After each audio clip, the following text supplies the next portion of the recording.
यहाँ आपकी दोस्त टूनी चिड़िया आ गई है एक नई कहानी लेकर।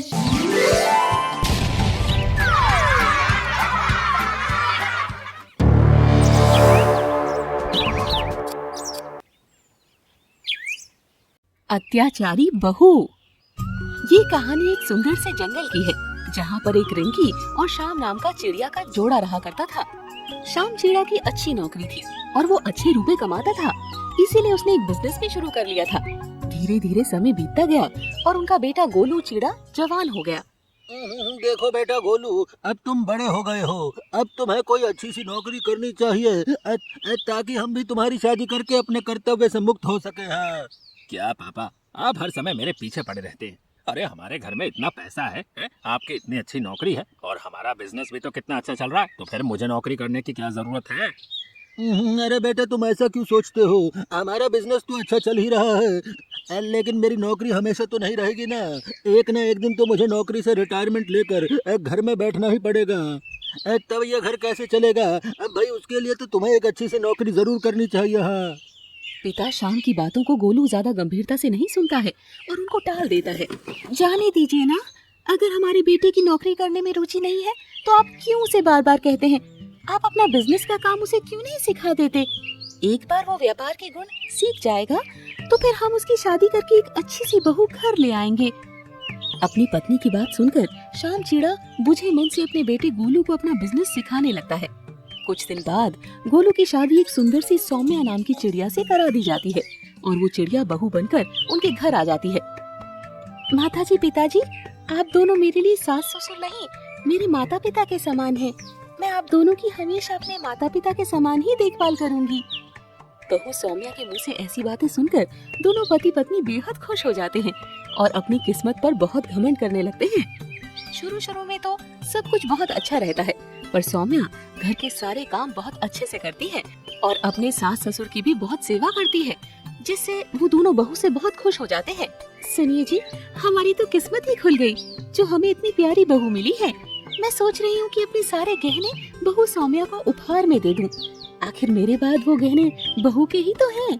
अरे वाह वाह वाह, तुम बिल्कुल सही सोच रही हो रिंकी। मैं भी सोच रहा हूँ कि बिजनेस का सारा काम अपने बेटे को सौंप दूं और अब थोड़ा आराम करूँ। हाँ कुछ दिन बाद पिताजी, मैं अपने व्यापार का काम आगे बढ़ाना चाहता हूँ, जिसके लिए मुझे कुछ लोन की जरूरत है, लेकिन ये मकान तो आपके नाम पर है, इसलिए मुझे बैंक से लोन नहीं मिल पा रहा है। अगर आप ये मकान मेरे नाम कर दे तो मैं आसानी से लोन लेकर अपना व्यापार बढ़ा सकता हूँ। अरे वाह बेटा, तुम तो बहुत समझदार हो गए हो जो अब व्यापार को बढ़ाने के बारे में सोच रहे हो। क्यों नहीं, अब मैं जल्द ही ये मकान तुम्हारे नाम कर दूंगा। अब फिर तुम आसानी से बैंक से लोन लेकर अपना व्यापार आगे बढ़ा सकते हो। हाँ इस तरह शाम चिड़ा अपना मकान भी इकलौते बेटे गोलू के नाम पर कर देता है। कुछ दिन बाद शाम चिड़ा अपनी नौकरी से रिटायर हो जाता है और घर पर बैठ जाता है। अरे अब तो ये सास ससुर दिन भर घर पर ही बैठे रहते हैं। मैं तो उनकी सेवा करते करते बिल्कुल परेशान हो गई हूँ। आखिर कब तक ऐसे चलता रहेगा। अब मुझसे दिन रात इनकी सेवा नहीं होगी। ससुर शाम की नौकरी जाने के बाद बहू सौम्या और बेटे गोलू के व्यवहार में अचानक ही परिवर्तन आ जाता है। अरे माँ जी, मैं घर के काम करती रहती हूँ और आप यूं ही खाली बैठी रहती हैं। अब से घर की साफ सफाई का काम आप ही करेंगी। ये कैसी बातें करी हो बहू, अब मैं इस उम्र में घर के काम नहीं कर पाऊंगी। माँ जी, अगर इस घर में रहना है तो घर के काम तो आपको करने ही पड़ेंगे। आप घर की साफ सफाई का काम करेंगी और पिताजी बाहर से सब्जी लेकर आएंगे और खाना बनाएंगे। मैं मुफ्त में आप दोनों को इस घर में नहीं रखने वाली। देख रहे हैं श्याम जी, आपकी नौकरी के जाते ही इस बहू के तो तेवर ही बदल गए हैं, लेकिन हम लोग कर भी क्या सकते हैं। हमने तो ये मकान भी इन दोनों के नाम पर कर दिया है। अब अगर हमें इस घर में रहना है तो इन दोनों की बातें तो सुननी ही पड़ेगी। इसके बाद रिंकी चिड़िया और शाम चिड़ा मिलकर घर के सारे काम करने लगते हैं और उनकी बहू सौम्या बैठकर आराम से टीवी देखने लगती है। एक दिन रिंकी चिड़िया की तबीयत थोड़ी खराब हो जाती है। सुनो बहू, आज मेरी तबीयत कुछ खराब लग रही है, थोड़े पैसे दे दो तो मैं तुम्हारे ससुर जी को लेकर डॉक्टर पक्षी के पास चली जाऊं।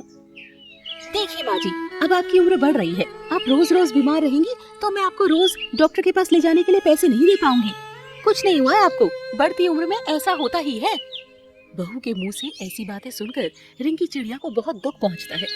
अब तो धीरे धीरे रिंकी के अत्याचार बढ़ते ही जाते हैं वो बर्तन धुलवाने से लेकर खाना बनाना और कपड़े धुलवाने जैसे सारे काम रिंकी और उसके पति से ही कराने लगती है। एक दिन बहू सौम्या के पिता उनके घर आते हैं।